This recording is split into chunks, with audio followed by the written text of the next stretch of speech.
Just when you think Preacher couldn't get any stranger, it opens up with a levitating pig in Vietnam. And you just wonder, what the hell does that have to do with anything? And then you find out it connects to the next big bad, Herr Starr. And it's so funny because if you're not on board with this type of show, where it's just odd and random stuff going on, just tap out, because that's what you're getting. That's what you signed up for watching Preacher. And I love it. I love that they do this. I think it adds a sense of you never know what you're going to get.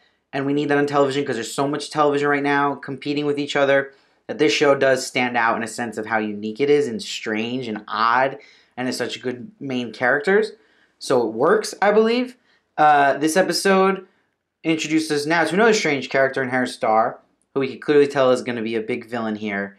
And I love his whole boot camp scene and showing how he's from a military background. He's very strange, which can make for a very funny character, like when he references if he gets validated parking. He's kind of dumb in a sense, but smart, and he's more on instinct. He's not like this evil genius. He's kind of just this all by maybe emotion and just hard-headed and strategic. And he just gets rid of anything in his way. I knew right when that scene was happening, when he had the gun next to the last guy left. The trick was to kill the guy next to you, and he did it. And then he kills the guy running the joint. So now he's in charge of this Samson unit and the Grail. Now the thing is that he really doesn't give a crap about the whole stop any false prophets against their belief, which in the Grail is about Jesus. But he's more just doing it to get something he can get control of and be in power. So it's part of his game, but that's not his end reason of being there. So I want to make that clear that people don't get confused, that he's really this guy who's totally anti whatever religion or whatever false prophets. He's not necessarily. He's kind of just wants something he can run the show of. And I think they introduced him really well. He's going to be exciting. It's a nice add-on to the Saint of Killers, who's kind of in limbo at the moment. And her star now, we see the great cliffhanger leading to him going to chase Jesse. So that's going to all come now crashing down. So it's setting up perfect timing for a good end to this season, because we only got a couple episodes left. Now, on the other side, with Tulip, Cassidy, and Jesse, I like seeing them go have fun together. I think we needed that because it was so serious last week, and they went and robbed that bar. But that Cassidy-Tulip kiss was something else, man. And like, it was just great to see how Cassidy just fell right for her right there in that moment. She was clearly acting, but knows how he feels. And he wasn't acting, but he was. But he really has feelings for Tulip.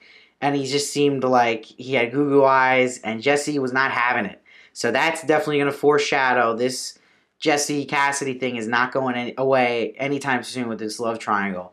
So it's an interesting take. I like how they're doing that. They're setting up for some Jesse-Cassidy conflict down the road, which could be very interesting. And I actually like Cassidy better with Tulip. I think he's a better guy than Preacher. I've said this before, the way the show's portraying both of them. Cassidy's so lovable. Preacher is likable too, but he's not lovable. Like, Cassidy is the guy right now. He's stealing this show. And again, every episode, he's just got the best lines to me. And I love how they open that door with his son, who he knows is this older guy who speaks French. And there's a translator there, a professor. And he's basically like, look, make up to me. You've been abandoned me, departed father. Make me live forever. And he's claiming he knows how to do this. So this just opens a huge door in Cassidy's powers as a vampire, what he can actually do, and he's like totally reluctant. So you wonder that too, like, why is he so against making someone live forever like he is?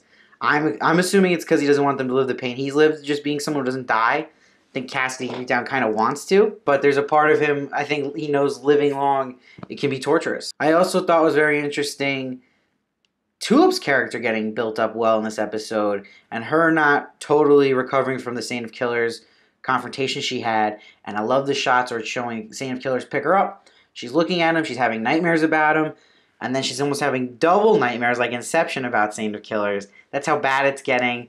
But she's facing it. The last scene where she lets them shoot her, she's facing this fear and trying to overcome it, which is an awesome part on her character. But it shows a conflict too, where she says to Jesse, you were late when that Saint of Killer incident happened. Where were you? Cassidy's one to really help me. Jesse doesn't want to tell right now anybody about that he basically gave up his soul in that sacrifice. If she knew, she wouldn't be as mad at him. But it puts a bad light on him. So I feel like that pressure of Tulip being mad at him and kind of falling for Cassidy is going to make Preacher explain what he did. So that could be really interesting as well. I think the previews look good for next week. We should really see R's face now. We should also see Julianne Emery's character coming in soon. We saw them in episode 3, and we haven't seen them in a while, so they're definitely due to get some screen time, which will be next week. Overall, I thought this episode was okay. It wasn't great. I think the last 2 episodes were decent. I know some good things about it, but still, there's a very empty feeling when watching this show at the moment, and I think it just needs something's missing. Whether it's just a jolt of emotional connection to the show, or just keeping it a little more linear. I know it likes going all over the place, but kind of just leaves one story, comes back to another, and then just makes another. It's very kind of all over the place, but it started with such good momentum. The last 2 episodes, to me, slowed down a bit, but it's setting up well for a good end. I was a little disappointed, though. Honestly, I thought this was going to be a bang this episode, but I will give it a solid 7. It was good, but I definitely felt bored watching it at points. It's just how I felt. I still enjoy the show as a whole. So this episode has some really solid stuff, and it built some great character arcs, especially with Tulip. So we'll see what comes next week. If you enjoy my reviews for Preacher, I do one every week right after the show. I also do Game of Thrones.